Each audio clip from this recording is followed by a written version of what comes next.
गरीब माँ पर काली बेटी बनी बोझ। मुबारक हो, आपको लड़की हुई है। ये लीजिए आपकी बच्ची। हे भगवान, ये क्या? एक तो मुझे लड़की हुई है, ऊपर से इसका रंग कितना काला है। अगर माँ जी ये इन्होंने इसे देख लिया तो न जाने क्या होगा।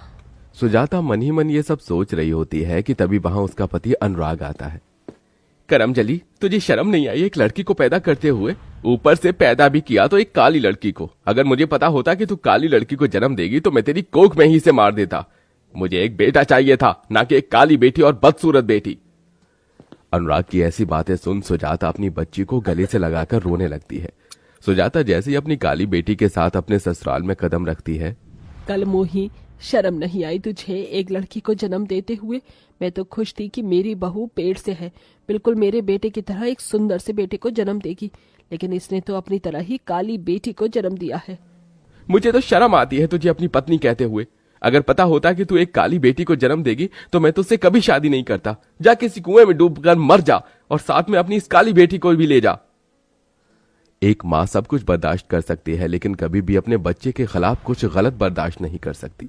अपनी सास और पति से अपने बच्चे के लिए इतना सब कुछ सुन सुजाता के दिल पर जो बीत रही थी उसके बारे में तो कोई अंदाजा भी नहीं लगा सकता था। अनुराग को शुरू से ही एक बेटा की चाहत थी, लेकिन अपनी पत्नी को एक काली बेटी को जन्म देने की वजह से अनुराग अब सुजाता से नफरत करने लगता है। इसलिए अनुराग अब गांव की एक गोरी लड़की से शादी कर लेता है। ये आपने क्या किया? मेरे होते हुए आपने दूसरी शादी कैसे कर ली? अब मेरा और मेरी बच्ची का क्या होगा? आप ऐसा कैसे कर सकते हो? तुझे क्या लगता था कि मैं तेरे और तेरी इस काली बेटी के साथ जिंदगी भर रहकर अपनी पूरी जिंदगी बर्बाद करूंगा? इसलिए मैंने किरण से शादी कर ली है। मुझे पूरा भरोसा है कि किरण एक बेटे को ही जन्म देगी, इसलिए मैं किरण के साथ हमेशा हमेशा के लिए ये गांव छोड़कर जा रहा हूं। अनुराग दूसरी शादी कर हमेशा हमेशा के लिए गांव छोड़कर चला जाता है। अनुराग के जाने की वजह से अब घर की सारी जिम्मेदारियां सुजाता पर आ गई थी, इसलिए अब सुजाता मेहनत मजदूरी करके घर में सबका गुजारा चलाती है। मिल गया तुझे चैन, पड़ गई तेरे कलेजे को ठंडक। अगर तू इस काली बेटी की जगह एक बेटे को जन्म देती तो मेरा बेटा मुझे कभी छोड़कर नहीं जाता। कलावती के ताने सुजाता के दिल पर किसी तीर की तरह लगने का वार करते थे, लेकिन सुजाता सिर्फ अपनी बच्ची के लिए सब कुछ बर्दाश्त करके हमेशा चुप रहती है। ऐसे ही समय बीतता रहता है और सुजाता की बेटी पूरे 6 साल की हो जाती है। माँ, आप कहाँ गई थी? मैं कब से आपका इंतजार कर रही थी।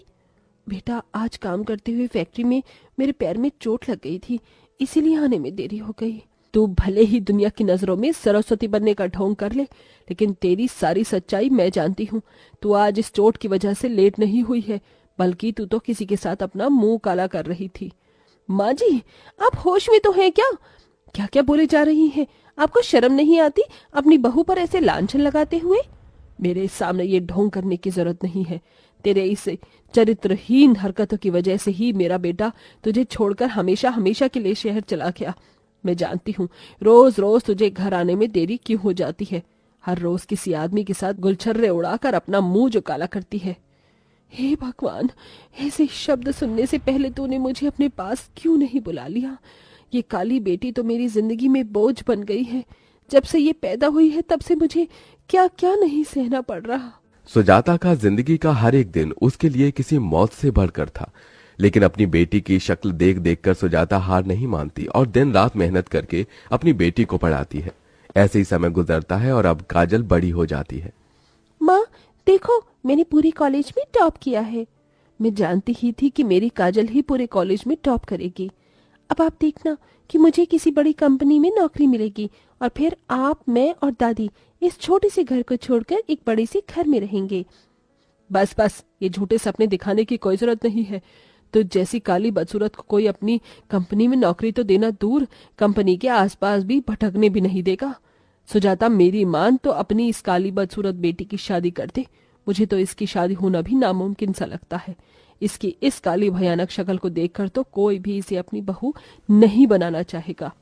अपनी दादी की बात सुन काजल बहुत दुखी होती है, लेकिन काजल जानती थी कि उसकी माँ ने उसके लिए कितनी मेहनत की है, इसलिए काजल हार नहीं मानती है और एक बड़ी सी कंपनी में इंटरव्यू देने के लिए जाती है। काजल पढ़ने लिखने में बहुत अच्छी थी, इसलिए उसे कंपनी में जॉब मिल जाती है। माँ देखो, मुझे पहली सैलरी मिली है।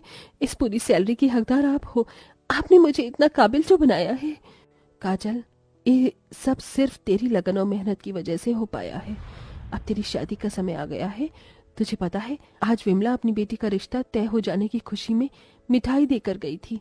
मैं भी चाहती हूँ कि मैं भी अपनी बेटी का रिश्ता तय होने की खुशी में गांव के लोगों को मिठाई, लड्डू।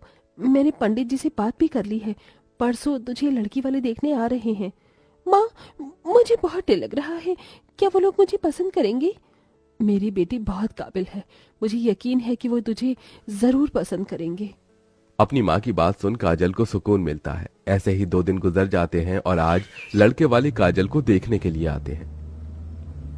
देखिए, मेरे बेटे के लिए एक से एक लड़कियों के रिश्ते आते हैं, लेकिन पंडित जी के कहने पर हम आपकी बेटी को देखने आए हैं। आपकी बेटी के काले होते हुए भी हम उसे अपने घर की बहू बनाने के लिए तैयार हैं, लेकिन दहेज में हमें 20 लाख रुपए चाहिए। भाई साहब, हम लोग दहेज में 20 लाख रुपए दे सके, इतनी तो हमारी हैसियत नहीं। तो बहन जी, ये रिश्ता भी नहीं हो सकता। मैंने तो पहले ही कह दिया था कि इसका रिश्ता हो पाना बहुत मुश्किल है। इसकी काली शक्ल देखकर कौन इसे अपने घर की बहू बनाना चाहेगा। इससे अच्छा तो इसे जहर देकर मार देती, वही तेरे लिए सही था। अपनी दादी की बात सुन काजल की आंखों में आंसू आ जाते हैं और वो भागते हुए अपने गांव की नदी किनारे चली जाती है और वहां जोर जोर से रोने लगती है।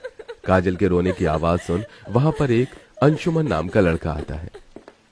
अरे, आप ऐसे ही रो क्यों रही हैं? तुमसे मतलब? ठीक है, अगर आपको नहीं बताना तो कोई बात नहीं, लेकिन इतना गुस्सा मत कीजिए। ये लीजिए रुमाल, इससे अपने आंसू साफ कर लीजिए। अंशुमन काजल को रुमाल देकर वहां से चला जाता है और पेड़ के पीछे छुपकर काजल को देखने लगता है। ऐसे ही समय गुजरता रहता है और आज फिर एक बार काजल को देखने के लिए रिश्ते वाले आते हैं। अगर हमें पता होता कि आपकी बेटी ने इतनी काली है और बदसूरत है तो हम कभी भी यहाँ नहीं आते। हे भगवान, अब मैं क्या करूं? मेरी बेटी के काले रंग की वजह से इसका कहीं पर भी रिश्ता नहीं हो पा रहा है। ये जब से पैदा हुई है तब से मेरे ऊपर बोझ बन गई है। न जाने कब इसकी शादी होगी।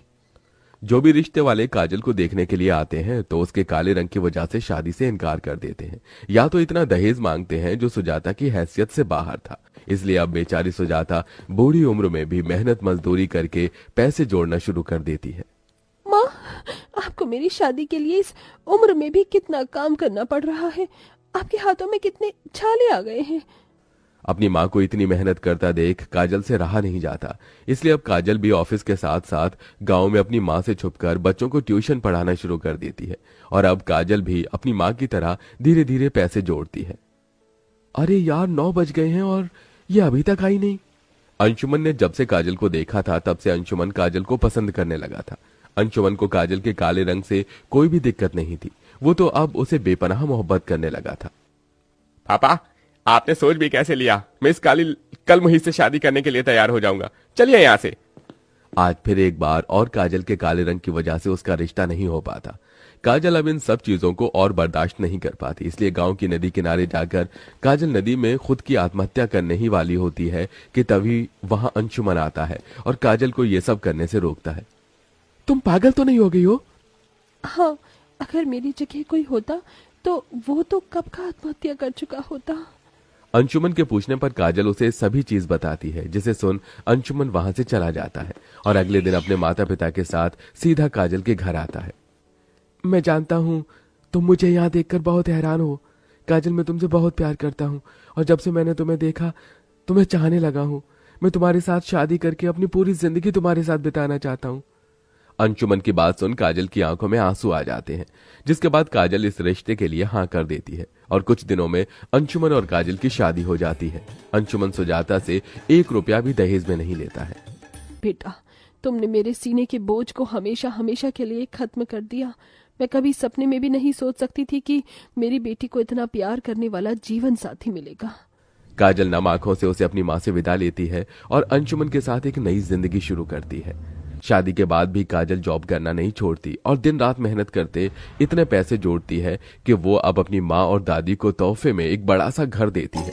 अपनी पोती की इतनी तरक्की देख कलावती को भी अपनी गलती का एहसास हो जाता है।